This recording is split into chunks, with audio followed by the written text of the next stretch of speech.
예레미야 51장은 바벨론에 대한 하나님의 심판의 말씀입니다. 예레미야가 소명을 받을 때 하나님께서 하신 말처럼 예레미야의 입술에 의해 열방이 뽑히고 심기게 되는 일이 일어나게 된 것입니다. 바로 하나님께서 주신 예언의 말씀을 통해 일어난 것입니다. 앞서 예레미야는 다른 여러 나라의 심판에 대해 차례로 예언했습니다. 처음에는 이스라엘이었지만 이어서 애굽, 블레셋, 모압, 암몬, 그리고 50장과 오늘 본문 51장에서는 바벨론에 대한 심판을 예언합니다. 이처럼 하나님께서 세우신 주의 사람을 통해 그 일을 시작하시고 이루시고 계십니다. 오늘은 바벨론에 대한 하나님의 심판의 말씀입니다. 바벨론은 당시 강대국이었습니다. 그리고 느부갓네살이 통치할 때 사상 최고의 번영과 부강을 누림으로 제국으로 성장했습니다. 7절에 바벨론은 하나님의 손에 들린 금잔이 되어 온 세상을 취하게 만들었습니다.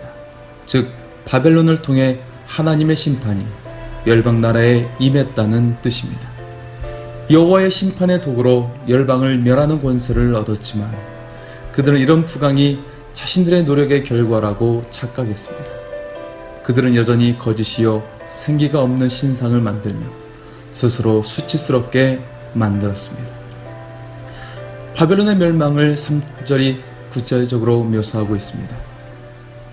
바벨론의 멸망을 3절에 구체적으로 묘사하고 있습니다. 표준 세번역입니다. 하나님의 군대가 활을 당기지 못하게 하고 갑옷을 입지 못하게 하여라. 너희는 바벨로니아의 젊은이를 무자비하게 죽이고 그 모든 군대를 진멸시켜라. 바벨론의 궁서가 활을 당기며 저항하라고 전쟁에 필요한 갑옷을 입는다 해도 헛수고라는 의미입니다. 하나님의 손에 들린 금잔으로 쓰임받았지만 교만함과 오만함의 죄악에서 돌이키지 않았을 때 하나님께서는 메대 왕들을 도구 삼아 바벨론을 심판하셨습니다. 바벨론은 불탄 산이 될 것이며 황무지가 될 것이라고 말씀하셨습니다. 멸망한 바벨론은 마치 폭발한 화산처럼 회복 불가능한 상태가 될 것이라는 말씀입니다. 바벨론을 멸하실 때 하나님께서는 당신의 택하신 백성을 향해 그곳에서 탈출하라고 명령하십니다. 그리고 계속 말씀하시기를 바벨론의 몰락을 슬퍼하며 그들을 위해 울라고 명령하십니다. 예레미야는 바벨론의 상처를 위해 유향을 구하고 치료하며 위로하라고 권합니다. 그러나 하나님과 바른 관계로 회복하지 못한 바벨론은 심판을 면치 못할 것이라고 증거합니다. 계속해서 바벨론에 막강했던 용사들이 어떻게 될 것인지 30절 이하에 말씀합니다. 바벨론의 용사는 싸움을 거치고 그들의 요새에 머무르나 기력이 쇠하여 여인같이 되며 그들의 거처는 불타고 그 문빗장은 부러졌으며 군사들이 겁에 질렸더이다. 최고의 번영을 누렸지만 하나님의 편에 서 있지 않은 바벨론은 다른 민족들과 더불어 하나님의 심판을 피하지 못했습니다. 바벨론이 심판을 받은 이유는 그들의 시온, 즉 예루살렘을 파했기 때문입니다. 하나님의 심판의 도구로 열방을 멸하는 권세를 얻었지만 바벨론은 이제 그들의 악행으로 인해 파멸당하고 황무지가 될 것이라고 말씀하셨습니다.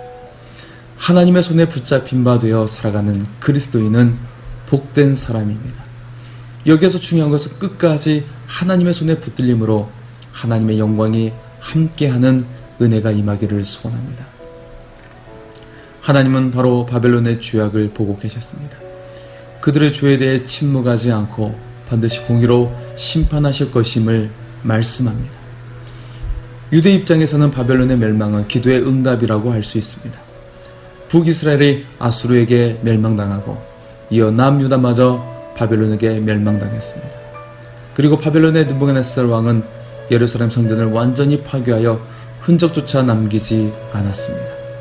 참으로 침통한 일이었습니다. 때때로 우리는 세상의 죄에 대해 하나님께서 침묵하시는 것만 같아 답답할 때가 있습니다. 과연 이 세상에 벌어지는 일을 보며 하나님께서 계시는 것일까 할 정도로 충격받고 낙심케 하는 일들이 일어납니다. 하지만 하나님은 결코 죄를 용납하시지 않습니다. 때가 되면 반드시 공의로 심판하심을 성경은 말씀합니다. 하나님은 세상의 죄에 대해 절대 침묵하시지 않습니다. 뿐만 아니라 우리의 간절한 소리에 절대 침묵하지 않으십니다. 오늘 본문은 언약 백성인 이스라엘과 유다를 향해 결코 잊지 않으시는 하나님이심을 보여줍니다.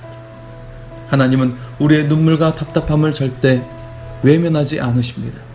내가 흘리는 눈물을 내가 보았고 내가 겪는 고통을 누구보다 내가 잘 알고 있단다.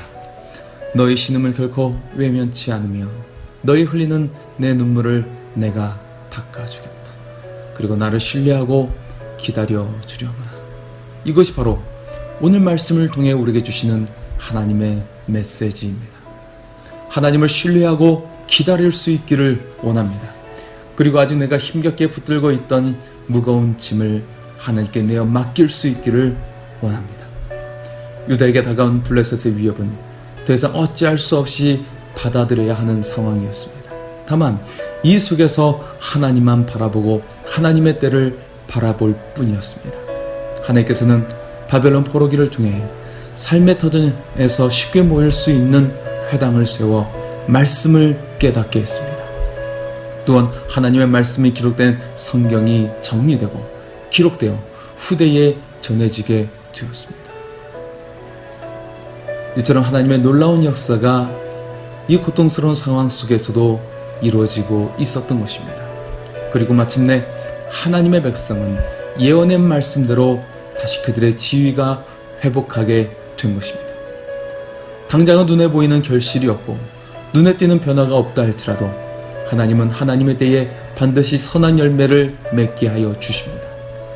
오늘도 우리의 작은 소리에 귀 기울이시며 우리를 이렇게 세우시는 하나님의 손길이 함께 하시기를 소원합니다. 하나님을 신뢰하며 기다림으로 주의 은혜가 함께하는 하루가 되시기를 소원합니다. 하나님께서 여러분을 사랑하십니다.